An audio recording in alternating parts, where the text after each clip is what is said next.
Paz do Senhor, célula querida e amada, né? Muito boa noite. Na verdade, estou gravando esse vídeo de dia, né? Mas creio que a maioria vai estar visualizando esse vídeo à noite. Hoje é quinta-feira, 7 de abril de 2020. Estamos passando por um período rigoroso de quarentena. E, primeiramente, eu quero agradecer a Deus pela vida de cada uma de vocês, da nossa célula Yeshua, aos nossos líderes, Jean e Greg, por todo o apoio, né, espiritual, todo o apoio motivacional, todas as estratégias vindas de Deus para a nossa vida, né, para que a gente possa enfrentar esse momento de quarentena e para que saiamos ainda mais fortes, né, no que diz a respeito da vinda de Cristo, né, daquilo que Deus tem para nós e para as nossas vidas, tá? Se você está vendo esse vídeo aleatoriamente, talvez você se sinta um pouco perdido, pois estamos fazendo o estudo do livro de Apocalipse e hoje eu venho trazer para os meus amigos da célula a explanação do capítulo 4 de Apocalipse. Bem relatado pelas meninas, Apocalipse é um livro de revelação, né? Revelação para o apóstolo João acerca daquilo que Deus o tomou para dizer às igrejas, para dizer ao seu povo que aguarda a vinda de Jesus, a volta de Jesus. 4 de Apocalipse, após João começar a sua narrativa espiritual, né? Após ele começar a falar para as igrejas aquilo tudo que ele tem dito, aquilo tudo que o Espírito Santo vem revelando a ele, ele continua sua narrativa dizendo que olhou para o céu, viu uma porta aberta e ouviu: sobe aqui. Imediatamente ele foi arrebatado e continua sua narrativa acerca do trono de Deus, acerca de anciãos que estariam ao redor do trono de Deus, assim como seres viventes que também estariam ao redor do trono de Deus. Todos esses seres viventes, assim como os anciãos, adoravam aquele que estava sentado no trono de dia e de noite. Diante dessa narrativa, vamos nos aprofundar agora um pouco acerca do que significava cada figura dessa ilustrativa ao redor do trono de Deus, tá? Seguirei aqui com a narração e trazendo alguns fatos.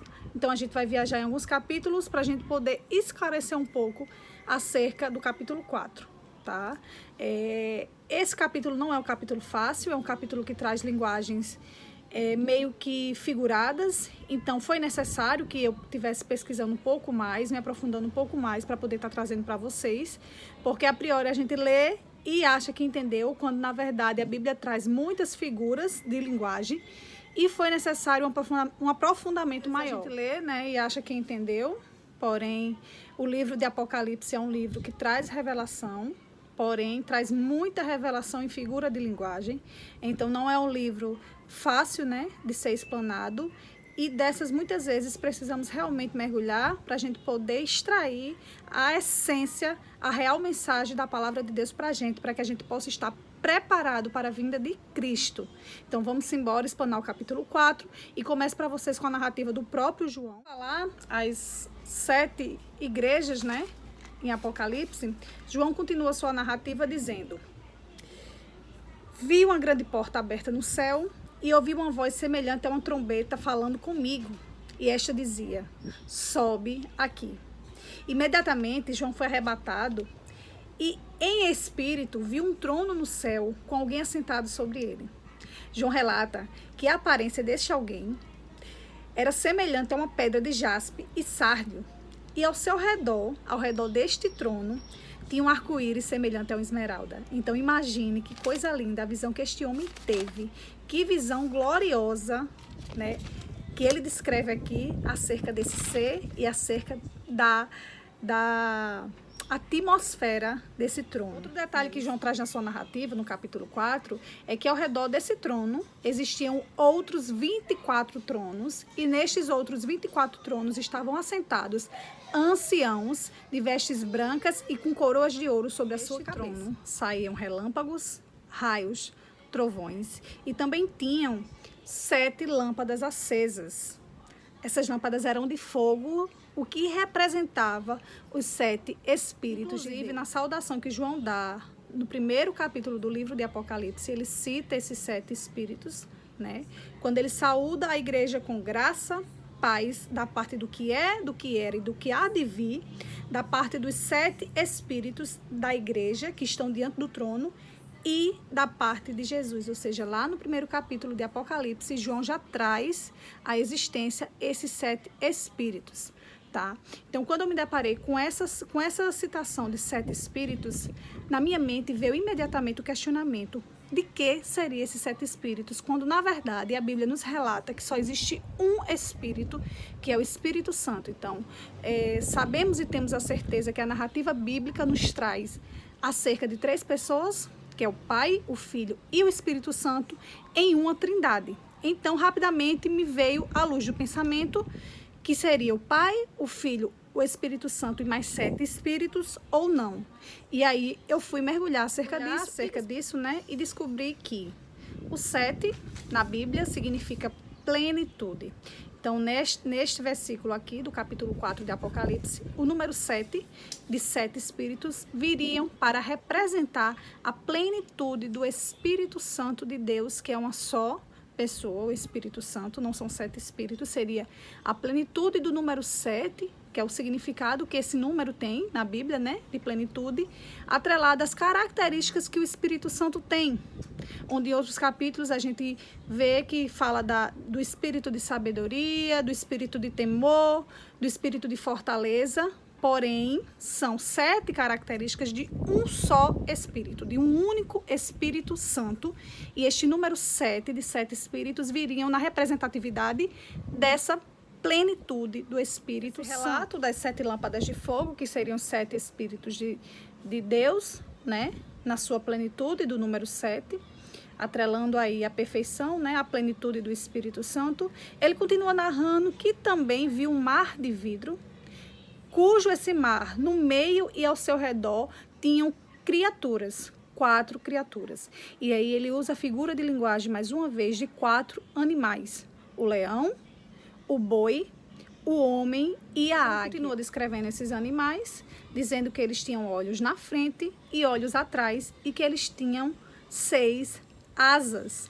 E aí, mais uma vez, eu me deparei com questionamentos acerca do significado de cada animal na figura de linguagem aqui em Apocalipse e qual era a relação desses animais com as asas que estavam diante do trono de Deus, né? Representado pela figura dos animais que tinham asas e que o adoravam de dia e de noite, dizendo: Santo, Santo, Santo, Santo, Santo é o Senhor, aquele que era, aquele que é e aquele que há de vir. Então, eu fui pesquisar acerca do significado desses animais e vi que existem várias explanações, né? Explanações humanas, teorias humanas de estudiosos, e também fui ver o que a Bíblia traz acerca do significado desses animais nas escrituras. A teoria que eu tive conhecimento acerca desses animais foi a teoria de que cada animal desse representaria o Evangelho, né? A figura de cada animal que vem fortemente representada no Evangelho de Mateus, no Evangelho de Marcos, no Evangelho de Lucas e no Evangelho de João. Mais à frente eu pesquisei e vi que tinha uma segunda teoria. Essa segunda teoria, né, traz o número 4 de animais como o número da totalidade, diferente do número 7, que significa plenitude na Bíblia. O número 4 representa a totalidade, então seria a totalidade de Deus acima dos animais, acerca dos animais, representado no capítulo 4 de Apocalipse, onde o leão representaria o rei dos animais, o boi representaria o rei dos animais domésticos, né? Ele como a representatividade suprema dos animais domésticos, o homem como o ápice da criação de Deus e a águia como a rainha das aves. Então, nessa segunda teoria, o número 4 viria como a representatividade da soberania, né, da totalidade de Deus acerca dos animais. Essa teoria, nessa segunda teoria que trata do número 4 como a totalidade da criação, eu decidi então realmente ver o que a Bíblia traz, o que a Bíblia traz de texto que possa estar em comum acordo com essa visão de João e que possa realmente esclarecer à luz da Bíblia aquilo que Deus tem para nós. E aí eu fui pesquisar e vi que tem 2 textos citados na Bíblia que estão em comum acordo com esta visão que João teve. Foi Ezequiel, capítulo 1, versículo 1, a partir do 1, que traz uma descrição, né, traz uma narrativa de Ezequiel, onde ele descreve tanto os aspectos comportamentais desses seres, como também os aspectos físicos. Ele fala desse boi, ele fala desse leão, ele fala do homem e da águia, porém, desta vez, Ezequiel relaciona esses seres, né, como seres de 4 asas. E seres de 4 asas na Bíblia significam querubins. Porém, no Apocalipse, João relata essas mesmas figuras do boi, do leão, do homem e da águia com 6 asas, entendeu? Então, Ezequiel traz os mesmos seres, né? Seres angelicais, seres que adoram, que clamam santo, santo, santo, porém seres de 4 asas, que seriam querubins. Na narrativa de João, em Apocalipse 4, ele traz serafins, são seres de 6 asas. Então, eu fui pesquisar em mais um texto, procurar mais um texto que pudesse casar com essa visão que Ezequiel traz pra gente, seres angelicais de 4 asas. E João traz pra gente em Apocalipse seres angelicais de 6 asas. Segui me aprofundando um pouco mais e cheguei até o texto de Isaías, capítulo 6, versículo 2, onde o próprio Isaías, ele descreve os seres de 6 asas como serafins. Então, que podemos chegar à conclusão no texto de Apocalipse do capítulo 4, acerca desses 4 animais representantes, né, dessa figura que vem no capítulo 4 de Apocalipse. Mediante a descrição de Isaías, no capítulo 6, versículo 2, que características de 6 asas são características de serafins, chegamos à conclusão que esses 4 animais são seres angelicais, são anjos, são serafins, que adoram aquele que está sentado no trono, de dia e de noite, dizendo: Santo, Santo, Santo. Os textos, tanto Ezequiel como Isaías, né, trazendo à luz para a gente conseguir aqui casar, associar o Apocalipse, esses 3 textos, eles estão em comum acordo. Ezequiel traz características de seres celestiais, né, porém seres de 4 asas. Isaías traz características de seres angelicais, porém de 6 asas, né? Mas ambos traz características de seres angelicais, né? Que adoram de dia e de noite, né? Podendo assim elucidar a figura de linguagem que está descrita aqui em Apocalipse. Ou seja, tratam-se de seres angelicais, serafins de 6 asas, que adoram o Senhor de dia e de noite, dizendo: Santo, Santo, Santo, Todo-Poderoso é o Senhor. Aí mais uma figura de linguagem, né? Os animais que representam os serafins diante do trono de Deus, o adorando. Seguimos a narrativa de que João relata que todas as vezes que esses seres adoravam o Senhor, dizendo: Santo, Santo, Santo, é o Senhor Todo-Poderoso, aquele que é, que era e que há de vir, os anciãos também se prostravam em adoração. Eu vou ler aqui, né, para a gente fechar. Apocalipse capítulo 4, versículo 11, 10 e 11, na verdade, onde o 10 diz assim: Os 24 anciões, após os seres celestiais adorarem, darem glória e honra e ações de graças ao que estava sentado no trono, ao que vive pelos séculos dos séculos, esses 24 anciões prostravam-se diante do que estava sentado no trono. Adoravam o que vive pelos séculos dos séculos e lançavam suas coroas diante do trono, dizendo: Nosso Senhor e nosso Deus, Tu és digno de receber glória, honra e poder, porque Tu criaste todas as coisas.